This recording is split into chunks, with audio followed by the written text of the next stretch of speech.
Magandang hapon po sa inyong lahat. Ito na po tayo sa Healthy Reading 061 po natin. And this will be for our February 13. That's a day before the Valentine's Day. So, kung gusto niyo pong malaman kung yung i-date po ninyo sa 14 is legit or peke or nagpapanggap, magtatagal or hindi, 'di ba? Bago kayo gumastos ng todo-todo at bago kayo maghanda ng todo-todo, tapos yun pala, yung date na mangyayari is, yun pala yung minsan naging katapusan ng iba. Kasi hindi natin alam na yung kadate mo or katagpo mo, committed, tapos meron palang mga asawa, partner, na ikakapahamak mo. So kung ayaw mong mapahamak, at ayaw mong magkaroon ng malaking problema ang pamilya mo, mas magandang ipa-reading mo para alam mo bago ka gumastos ng todo-todo. Okay? Kuha tayo dito ng isa. Kasi hindi naman natin talaga yun kontrolado. Kahit sabihin pa nung taong kadate natin na separated siya, single siya, no? Ikaw, wala ka namang ibang pinapaniwalaan kundi damdamin mo lang naman eh. Kaya tignan natin. Okay? Kakasabi ko lang. That is the death card. And I am doing this reading for February 13. So, hindi ito maganda. 'Di ba?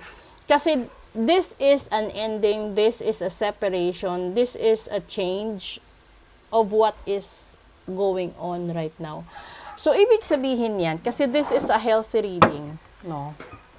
Kung meron kang karamdaman, ngayon, posible na matutsugi ka at 13. Kakasabi ko lang kanina sa umpisa, na hindi natin alam kung yung kadate natin, katagpo natin, is committed at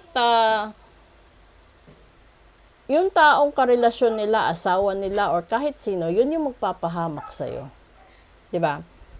Kaya, masasabi natin dito, hindi siya worth it. Base lang dito sa sinabi kong senaryo, kasi this is a general reading. Kasi kung ito lahat-lahat na sinasabi ko galing sa experience ng mga clients ko. Halimbawa, single parent ka. Tapos, nakatagpo ka ng isang tao na married noon, separated ngayon, 'di ba? Tapos sabi niya separated siya. Yung situation na 'yan, maniniwala ka kasi gusto mo siya eh. Makikipag-date ka, lahat na sa date na mangyayari, 'di ba? Ngayon, ang hindi mo alam na yun palang sinasabi niyang separated na siya, hindi pa sila legally separated, hindi pa sila divorced, hindi sila annulled, and nasa punto pa lang sila na hindi sila nag-uusap dahil kakatapos lang ng away nila at wala pa silang kasunduan na magkaroon ng kadate sa ganito ganyan. Isang senaryo po yan. So, kalimitan, ito naman tayo sa girlfriend-boyfriend na situation. Yung hindi mo alam na pinapa-imbestigahan ka na pala ng boyfriend mo, asawa mo, tapos hinihintay lang yung tamang pagkakataon na ipahiya ka sa lahat-lahat at mapupunta yan sa matinding iskandalo. Isa yan dito sa mangyayari sa 13.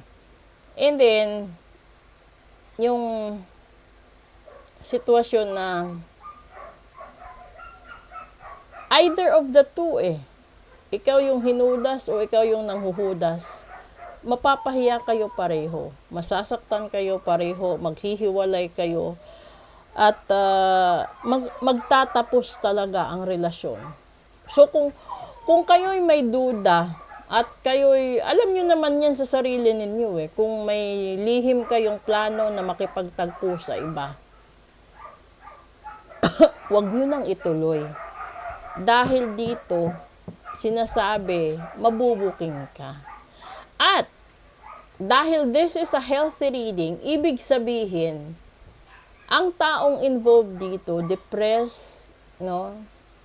Matindi na yung galit, matindi na yung anxiety, mixed emotions na yung tao dito. Ito yung tipo ng tao na matagal na nagpapatawad, matagal na nagtitimpi, nagtitiis, linulunok yung pride niya. Kasi may mga tao na alam nyo mataas yung pinag-aralan. Mga taong sobrang talino, pero tanga sa pag-ibig. Bobo pagdating sa ganitong sitwasyon. Yung parang alam mo na, sasabihin ng ibang tao, ang dami pa naman ng iba dyan, ang tali-talino mo, ang ganda-ganda mo, ang gwapo-gwapo mo, nagpapakagbuang ka sa ganyang tao. Hindi nakapagtapos, walang trabaho, walang ganito, walang ganyan. Lahat ng kapintasan, lalabas. Diba? And that is one of the real thing na nangyayari sa buhay ng mag-asawa, magkarelasyon, magka-live-in, magkaibigan, LDR, at lahat-lahat na. Pero, dito kasi sa lumalabas, this reading is intended for February 13. And the number came out is 13. And this is a death card. Ibig sabihin, magtatapos lahat, pati ang buhay. So, posible na may mga tao na babarilin. Posible na may taong magkikitil ng buhay. Posible may taong magpapasagasa, sasagasaan. Or may taong lalasunin, maglalaslas. Dahil sa emosyon. Dahil sa state of mind. Dahil yung kalusugan, ang tao kasi maraming iniisip. Minsan ano na yan eh, sarado na sa opinyon ng tao. At nagdidilim na ang paningin. Ito yung mangyayari dito. So, if you are planning to meet up with somebody, to have with somebody, or to be with somebody from 13 onwards hanggang Sunday, iwasan mo. Dahil baka sa daan pa lang, babantayan ka na. At hindi ka na mahanap ng pamilya mo, baka itapon ka din sa tubig. Or baka itapon ka din sa ilalim ng tulay, or kahit anong gawin sa'yo. So, ito yung warning ko sa inyo. Na maliban sa issue ng ibang sitwasyon, baka, no, sa araw ng 13 hanggang 14 hanggang 15, 16, nang dahil lang sa relasyon, sa pag-ibig, sa pagtataksil, sa paglilin ng panluloko, at pera, karangyaan, estado sa buhay, magkikitil ng buhay ang ibang tao.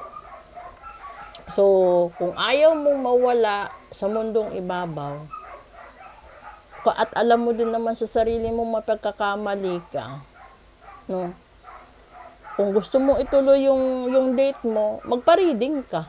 Para alam mo kung mahuhuli ka ba o hindi. Para alam mo kung sino ba yung sasamahan mo, yung ngayon o yung makakadate mo pa lang. Para alam mo kung sino maganda ang ugali, sino ang hindi, ano ang dapat, ano ang hindi. Yun lang naman yun eh. Ano ba naman yung magpapareading ka kaysa kapalit ang buhay mo? Diba? So, sa mga magulang, kung gusto nyo ring malaman kung anong mangyayari sa mga anak ninyo sa 13, 14, 15, o 16, ipa-reading nyo din po. Kung sa negosyo naman, ganun din po. Basta yung estado ng kalusugan po ninyo. Kasi, posible din ito na magulang din ang mawawala kapag sinalo niya yung kamatayan para sa mahal niya, sa anak niya, or sa kahit kanino. Okay? Proceed tayo sa daily episode po natin. Good afternoon.